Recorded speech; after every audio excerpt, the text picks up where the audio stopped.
Study bye Sachin के current affairs programme में आपका स्वागत है। आज के इस वीडियो में हम बात करने वाले हैं 27 मई 2021 के डेली करंट अफेयर्स की। इस सेगमेंट में हम कुछ एक इंपॉर्टेंट करंट अफेयर्स के बारे में चर्चा करेंगे जो कि आपके एग्जाम पॉइंट ऑफ व्यू से काफ़ी इंपॉर्टेंट होंगे। तो इस सीरीज में सबसे पहले क्वेश्चन की बात करें तो ministry of women and child development government of India to set up one stop centre in 9 countries. तो ministry of women and child development जो है वो वन स्टॉप सेंटर खोलने वाले हैं 9 अलग अलग देशों में। इससे पहले आप जान लीजिए इंडिया में ऑलरेडी इसके लिए 700 सेंटर हैं और भारत सरकार इसे 300 और बढ़ाने वाली है, यानी 300 और खोलने वाली है। इनका एम 1000 सेंटर करने का है वन स्टॉप सेंटर इंडिया में। तो ये विदेश में खोलने का क्या उद्देश्य है? विदेश में जो खोलने वाला है 9 कंट्रीज़ में, इसका एम ये है कि विदेश मंत्रालय के सहयोग से सार्वजनिक यानी कि जो पब्लिक प्लेस होते हैं या फिर जो व्यक्तिगत प्लेस होते हैं यानी कि जो निजी संस्थान होते हैं, वहाँ पे अगर किसी भी लेडी के साथ हिंसा होता है या हिंसा से जो प्रभावित है, लेडी जो इफेक्टेड है हिंसा से, तो उनको सहायता प्रदान करना इस जो वन स्टॉप सेंटर है इसका लक्ष्य है। ये 9 कंट्रीज कौन कौन से हैं जिसमें ये चीज़ें खोली जाएंगी? तो सबसे पहला है आपका ओमान, फिर है आपका कुवैत, बहरीन, यूएई, उसके बाद Qatar, Saudi Arabia, Australia and last में है आपका सिंगापुर। इन 9 कंट्रीज़ में वन स्टॉप सेंटर खोलने वाला है और इसके साथ ही आप ये भी जान लीजिए इसको रन करेंगे, इसको चलाएंगे विदेश मंत्रालय, लेकिन इसका जो फंडिंग होगा फंडिंग करेंगे ministry of women and child development. बात करते हैं अपने नेक्स्ट करंट अफेयर्स की। नेक्स्ट करंट अफेयर्स है Microsoft announced the closure of Internet Explorer. तो आपको पहले से पता होगा कि माइक्रोसॉफ्ट एक बहुत बड़ी सॉफ्टवेयर कंपनी है। इंटरनेट एक्सप्लोरर जितने भी पहले के कंप्यूटर होते थे या अभी भी जो कंप्यूटर हैं उसमें ऑलरेडी इंटरनेट एक्सप्लोरर जो है प्री इंस्टॉल आते थे, मतलब वो इंस्टॉल्ड ही आते थे।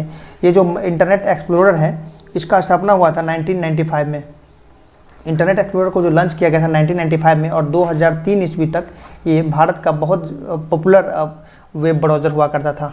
इंटरनेट एक्सप्लोरर 2003 तक बहुत ही पॉपुलर वेब ब्राउज़र होया करता था, लेकिन अभी करंट सिनेरियो में इसे सिर्फ 5% लोग ही यूज करते हैं। Only 5% people use it. इस वजह से माइक्रोसॉफ्ट ने तय किया है कि विंडोज़ 10 के कुछ एक वर्जन में 15 जून 2022 से इसे बंद कर देगा। विंडोज 10 के कुछ एक वर्जन में इसे 15 जून 2022 से इसे बंद कर देगा, क्लोज कर देगा। इसके जगह पे जो नया सॉफ्टवेयर वो लॉन्च किया है, नया जो चीज़ें लॉन्च किया है वो है माइक्रोसॉफ्ट एज। माइक्रोसॉफ्ट एज इसका लॉन्चिंग हो गया था 2015 में। करंट सिनारियो में अभी इसे सिर्फ 3% लोग ही यूज करते हैं, लेकिन माइक्रोसॉफ्ट का ऐसा मानना है कि अगर इंटरनेट एक्सप्लोरर को बंद कर दिया जाएगा तो माइक्रोसॉफ्ट एज के यूजर्स की संख्या बढ़ेगी। माइक्रोसॉफ्ट कंपनी का स्थापना हुआ था 4 अप्रैल 1975 को इस कंपनी का स्थापना हुआ था माइक्रोसॉफ्ट का। तो अब बात करते हैं अपने नेक्स्ट करंट अफेयर्स की। प्रशांत कुमार मिश्रा, ये आपके लीगल करंट अफेयर्स के लिए भी बहुत ही इंपॉर्टेंट होने वाला है, इस बात को ध्यान रखिएगा। Prashant Kumar Mishra will be the next chief justice of Chhattisgarh high court. तो next chief justice of Chhattisgarh high court होंगे प्रशांत कुमार मिश्रा। अभी करंट में कौन है? तो करंट में कौन है जान लीजिए, पारापिल्ली रामाकृष्णन नैयर रामचंद्रा मेनन, ये अभी वहाँ के करंट सीटिंग चीफ जस्टिस हैं। तो जो नए चीफ जस्टिस ऑफ इंडिया और ये जो current chief justice of high court है वहाँ के छत्तीसगढ़ के, तो इनका टेन्योर कब तक है? 31 मई तक इनका टेन्योर है। इसके बाद इनका सेवा समाप्त हो जाएगा। तो जो नए चीफ जस्टिस का जो अपॉइंटमेंट होगा ये कौन करेंगे? आपको ऑलरेडी पता है, प्रेसिडेंट साहब करते हैं। प्रेसिडेंट की शक्ति का प्रयोग करके ये करते हैं। तो भारतीय संविधान के जो आर्टिकल 223 है ये इसका आधार है, आपको पता है। इसके द्वारा प्रेसिडेंट के हाथ में ये शक्ति दी गई है कि वो हाई कोर्ट में जजेस की अपॉइंटमेंट कर सकते हैं। तो प्रेसिडेंट इस शक्ति का उपयोग करके इनको नियुक्त करेंगे प्रशांत कुमार मिश्रा को। प्रशांत कुमार मिश्रा एज ए जज 10 दिसंबर 2009 को पहली बार एज ए जज इनका अपॉइंटमेंट हुआ था, लेकिन ये परमानेंट जज नहीं थे उस वक्त, ये एडिशनल जज बने थे हाई कोर्ट के, एडिशनल जज बने थे ये हाई कोर्ट के। इनका जो परमानेंट अपॉइंटमेंट हुआ था वो हुआ था 2014 में पहली बार ये 2014 में परमानेंट जज के रूप में नियुक्त किए गए थे। तो ये प्रशांत कुमार मिश्रा हैं और नए छत्तीसगढ़ हाई कोर्ट के जज बनेंगे, तो इसे ध्यान में रखिएगा। लीगल करंट अफेयर्स के लिए बहुत ही इंपॉर्टेंट है। बात करते हैं अपने नेक्स्ट करंट अफेयर्स के लिए। WhatsApp has sued the Indian government in the Delhi high court. Most probable question, most important question, most probable question, ये आपके पेपर में आने ही वाला है। सबसे पहले ये जान लीजिए व्हाट्सएप जो है ये उसी मालिक का है जिस मालिक का फेसबुक है, जिस मालिक का इंस्टाग्राम है। और ये भी जान लीजिए ये मालिक कौन है? ये मालिक है मार्क जुकरबर्ग। मालिक कौन है? Mark Zuckerberg. इनका नाम आप लोग ऑलरेडी जानते होंगे। मार्क जुकरबर्ग फेसबुक और व्हाट्सएप जैसी 89 कंपनीज के ऑनर हैं। मार्क जुकरबर्ग के बारे में ये कहा जाता है कि जो भी इनके कंपटीशन के लिए चीज़ें तैयार करता है, प्लेटफॉर्म तैयार करता है, ये उस कंपनी को ही बाई कर लेते हैं। जब इनसे ये बात पूछा गया था तो इनका ये कहना था कि बाई करने के पीछे ये एम होता है कि जो लोग इसे क्रिएट कर रहे हैं वो सही से काम कर पाएँ, उन्हें सही से उपयोग किया जाए, इसलिए हम ऐसा करते हैं। तो ये सब तो व्हाट्सएप के बारे में बातें हो गई। अब जान लीजिए व्हाट्सएप ने क्यों इंडियन गवर्नमेंट को दिल्ली हाई कोर्ट में शूट किया है। इसके पीछे रीज़न ये है कि जो नया आईटी एक्ट आया है ये काफ़ी विवादित है, आपको ऑलरेडी पता है। अभी पिछले कुछ दिनों में आपने सुना होगा क्या व्हाट्सएप, ट्विटर, फेसबुक ये सब बंद होने वाले हैं क्या इंडिया में। तो इसको लेकर के जान लीजिए 3 महीने पहले ही भारत सरकार ने एक आईटी एक्ट के बारे में लोगों को परिचय करवाया था। इस आईटी एक्ट के थ्रू कुछ एक संशोधन करने थे, सारे सोशल प्लेटफॉर्म, जितने भी सोशल प्लेटफॉर्म्स हैं उनको कुछ एक संशोधन करने थे, जिस संशोधन को लेकर के बाकी सोशल प्लेटफॉर्म्स को 3 महीने के समय दिया गया था। लेकिन कोई भी सोशल प्लेटफॉर्म ने इस पर कोई अपना डिसीजन नहीं दिया, ना ही अपना कोई रिप्लाई दिया। और ये जो समय था 3 महीने का, ये 25 मई को समाप्त हो रहा था। इस वजह से ऐसा उम्मीद किया जा रहा था कि क्या 25 मई के बाद ये सारे व्हाट्सएप वगैरह जितने भी सोशल प्लेटफॉर्म है क्या ये बंद हो जाएंगे। तो इसी को लेकर के व्हाट्सएप ने केस फाइल कर दिया इंडियन गवर्नमेंट में। इसका आधार बनाया इन्होंने राइट टू प्राइवेसी का। Right to privacy Supreme Court का जो 2017 का एक डिसीजन था, इसे भी इन्होंने साथ में आधार बनाया है। आपको पता है 2017 में एक बहुत ही बड़ा केस का डिसीजन आया था राइट टू प्राइवेसी को लेकर के। इस केस को व्हाट्सएप ने राइट टू प्राइवेसी से कैसे जोड़ा है, इस बात को भी समझ लीजिए। अभी जो व्हाट्सएप पे आप कोई भी मैसेज करते हैं वो एंड टू एंड इनक्रिप्टेड होता है। एंड टू एंड इनक्रिप्टेड का मतलब क्या होता है कि ए ने अगर किसी मैसेज को बी को भेजा तो सिर्फ ए भेजने वाला और बी देखने वाला यही दोनों जानेगा, बीच में कोई भी आदमी इस चीज़ को नहीं देख सकता है। लेकिन जब end to end encryption message जब हट जाएगा तो क्या होगा कि ए जब किसी को मैसेज भेजेगा बी को तो इसे बीच में ट्रैक किया जा सकता है। और इंडियन गवर्नमेंट यही कह रही है कि इनक्रिप्शन हटाइए, बीच में ट्रैक का मौका दीजिए। गवर्नमेंट का इसका पीछे करने का ये रीज़न है कि जो भी अगर विवादित मैसेजेस होते हैं जिसको लेकर के बहुत सारा इश्यूज होता है तो उसके लिए वो ट्रैक करना चाहते हैं इंडियन गवर्नमेंट। लेकिन व्हाट्सएप कह रहा है नहीं, ये हमारे यूजर्स के प्राइवेसी के खिलाफ है, इसलिए हम इसमें संशोधन नहीं करेंगे। इसी विवाद को लेते हुए दिल्ली हाई कोर्ट में इंडियन गवर्नमेंट के खिलाफ केस हुआ है। साथ ही साथ आप ये भी पता होगा हाल ही में भारत सरकार ने जितने भी सोशल प्लेटफॉर्म्स है, साथ फेसबुक हो गया, इंस्टाग्राम हो गया, सबको कहा है कि कोरोना को लेकर के जो भी भयावह स्थिति पैदा कर रहा है, जो भी पोस्ट, सारे पोस्ट को डिलीट किया जाए। क्यों? तो इसका आधार बताया उन्होंने कि इससे पैनिक क्रिएट हो रहा है, इस वजह से सारे पोस्ट को हटाया जाए। तो ये भी आप लोग जान लीजिए। अब बात करते हैं अपने नेक्स्ट करंट अफेयर्स की। S N Srivastava becomes the new police commissioner of Delhi. S N Srivastava becomes the new police commissioner of Delhi. इनका अपॉइंटमेंट कौन करेंगे? आपको ऑलरेडी पता होगा, मिनिस्ट्री ऑफ होम अफेयर्स, मतलब गृह मंत्री जो होंगे वो इनका नियुक्ति करेंगे एस एन श्रीवास्तव का। एस एन श्रीवास्तव जो हैं ये 1985 बैच के ऑफिसर हैं। 1985 बैच के ऑफिसर हैं। ये किस कैडर के हैं? तो अगर इससे आपको इसके कैडर के बारे में पूछा जाए तो याद रखिएगा AGMUT। AGMUT क्या होता है? तो अरुणाचल प्रदेश, और जी से हो गया आपका गोवा, एम से मिजोरम, यूटी से union territory. Arunachal Pradesh, Goa, Mizoram, union territory cadre के ये अफसर हैं और इन्हें 1985 के बैच के हैं और इन्हें पुलिस कमिश्नर के रूप में दिल्ली के लिए नियुक्त किया गया है। बात करते हैं नेक्स्ट करंट अफेयर्स की। तो ये भी बहुत ही ज़्यादा इंपॉर्टेंट है, इसे भी आप लोग याद रखिएगा। इसमें तो ये है कि recently India biodiversity award 2021 were presented on the occasion of international day for biological diversity in May 22। तो सबसे पहला क्वेश्चन तो यही यहाँ से आ जाता है कि international day for biological diversity कब मनाया जाता है? तो इंटरनेशनल डे कब हो जाएगा? 22 मई को। इसे याद रखिएगा आप लोग। सबसे पहला बात यहाँ पे विनर्स का हमने एक लंबा सा लिस्ट लिखा है। सिर्फ आप लोग सोच रहे होंगे विनर्स तो एक ही होंगे, ये 3 क्यों? तो 3 इसलिए क्योंकि देखिए जो बायोडाइवर्सिटी अवार्ड जो मिलता है ये डिफरेंट कैटेगरी के लिए मिलता है, अलग अलग कैटेगरी के लिए अलग अलग लोगों को मिलता है। और किन कैटेगरी में किनको मिला है इसके लिए जो महत्वपूर्ण बिंदु है उसे हमने यहाँ पे नोट डाउन किया है। तो सबसे पहले देखिए कृषि एवं पारिस्थितिकी विकास संस्थान, जिसे आप लोग शॉर्टकट में क्रैपेविस भी कह सकते हैं, ये अवार्ड जीता है अंडर द कैटेगरी यहाँ पे इंपॉर्टेंट है, हमने अभी आपको बताया अलग अलग कैटेगरी के अलग अलग लोगों को मिलेगा। तो आपको कैटेगरी याद रखना है। कौन से कैटेगरी के मिला है? Sustainable use of biological resources, यानी कि आपके पास जो जैविक संसाधन है उसका कितना सस्टेनेबल यूज किया जा रहा है, इसके लिए किसको मिला है? कृषि एवं पारिस्थितिकी विकास संस्थान को मिला है ये अवार्ड। फिर नेक्स्ट है साजी एनएम। तो साजी एनएम जो कि केरला के हैं, साजी एनएम को तुबेरमैन के नाम से भी जाना जाता है। और इनको इंडिविजुअल कैटेगरी में, मतलब इंडिविजुअल कैटेगरी में जितने भी आपके पेट एनिमल्स होते हैं, जो पालतू जानवर होते हैं, पालतू जानवर के संरक्षण के लिए, इनका जो संरक्षण होता है पेट एनिमल्स के, इसके लिए इंडिविजुअल कैटेगरी में मिला है साजी एनएम को। तो ये भी आप लोग थोड़ा सा ध्यान में रखिएगा।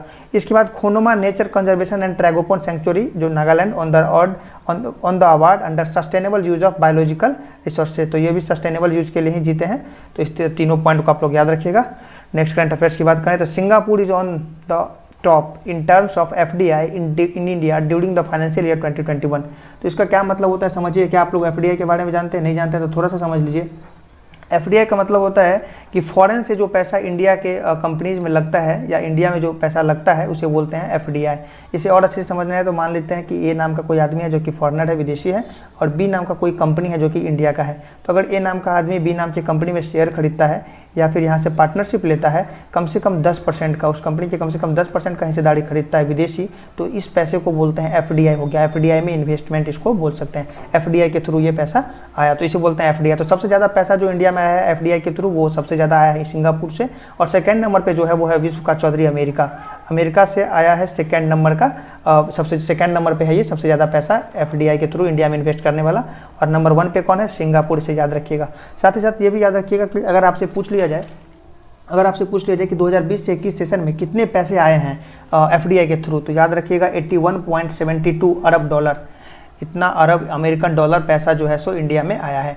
इसके साथ ही आप थोड़ा सा और एक और इम्पोर्टेंट क्वेश्चन बनता है, उसे भी आप लोग थोड़ा सा ध्यान में रख लीजिएगा। क्वेश्चन क्या है? क्वेश्चन ये है कि जो फाइनेंशियल ईयर है अपना 2021 टू 2022, 21 से लेकर के 22 का जो आपका फाइनेंशियल ईयर है, इस फाइनेंशियल ईयर में जो बजट अनाउंस किया गया था, इस बजट में इंश्योरेंस सेक्टर जो है इंडिया का, इंश्योरेंस सेक्टर के लिए एफडीआई के सीमा को कितना % से बढ़ाकर कितना कर दिया गया है, ये बहुत ही इंपॉर्टेंट क्वेश्चन है। इसे आप लोग अलग से नोट कर लीजिएगा, इस पीडीएफ में नहीं है। तो इंश्योरेंस सेक्टर में एफडीआई को बढ़ा करके कितना से कितना कर दिया गया है, इसके लिए जान लीजिए 49% पहले से था, इसे अब बढ़ा करके कर दिया गया है 74%। बहुत ही मोस्ट प्रोबेबल क्वेश्चन है ये आपके एग्जाम पॉइंट ऑफ व्यू से। तो अब बात करते हैं अपने नेक्स्ट करंट अफेयर्स की। Subodh Kumar Jaiswal has been appointed as the new director general of CBI.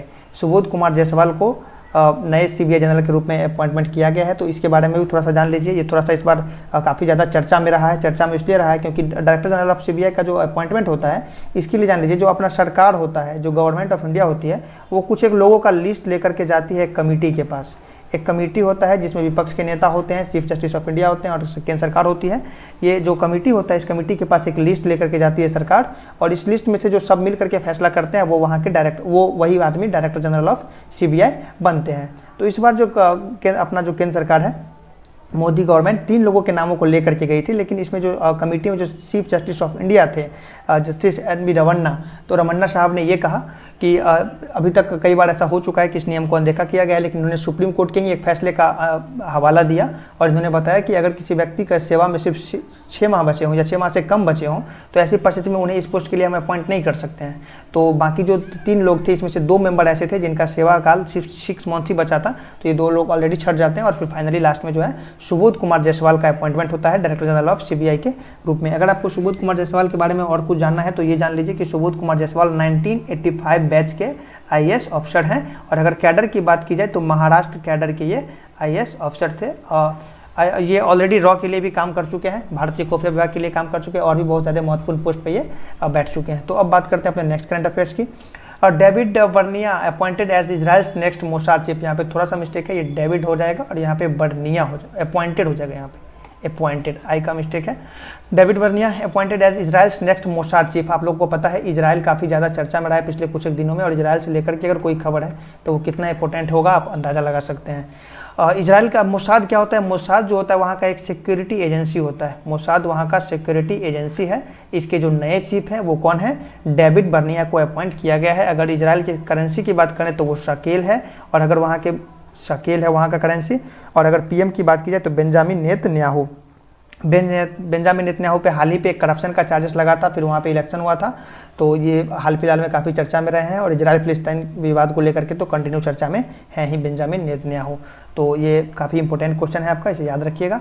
Question number 10 है आपका। क्वेश्चन नंबर 10 पे थोड़ा सा ध्यान दीजिएगा। Collinet Makosso has been appointed as the new prime minister of the republic of Congo. तो republic of जो Congo है उसके नए पीएम के रूप में कॉलिनेट माकोसो को अपॉइंट किया गया है। अपॉइंटमेंट कौन करेंगे? जो वहाँ के प्रेसिडेंट होंगे। तो वहाँ के प्रेसिडेंट कौन है? The president of the republic of Congo Denis Sassou Nguesso. तो नाम थोड़ा सा अजीब है, आप लोग थोड़ा सा देख लीजिएगा और नाम थोड़ा ठीक से याद कर लीजिएगा। तो वहाँ के कौन थे? रिपब्लिक ऑफ कॉन्गो के प्रेसिडेंट डेनिस ससो नेगेसो। अच्छा, ये जो बन रहे हैं माकोसो जो बन रहा है वहाँ के पीएम, तो ये किसको रिप्लेस कर रहे हैं? तो ये रिप्लेस कर रहे हैं क्लीमेंट मुआबा को। क्लीमेंट मुआवा को रिप्लेस कर रहे हैं। ये 2016 से अपने पोस्ट पे काबिज थे, इनको रिप्लेस करके बन रहे हैं माकोसो वहाँ के पीएम। माकोसो इससे पहले क्या थे, माकोसो सेंट्रल अफ्रीकन कंट्री के ये एजुकेशन मिनिस्टर थे। हालांकि ये और भी बहुत सारे पोस्ट पे काबिज रहे हैं, लेकिन जो लेटेस्ट है उसकी बात हम कर रहे हैं। तो इस प्रकार से अपने आज के 27 मई के 10 महत्वपूर्ण करंट अफेयर्स को देखा। फिर हम लोग जल्दी मिलते हैं अपने नेक्स्ट वीडियो में, तब तक के लिए थैंक यू।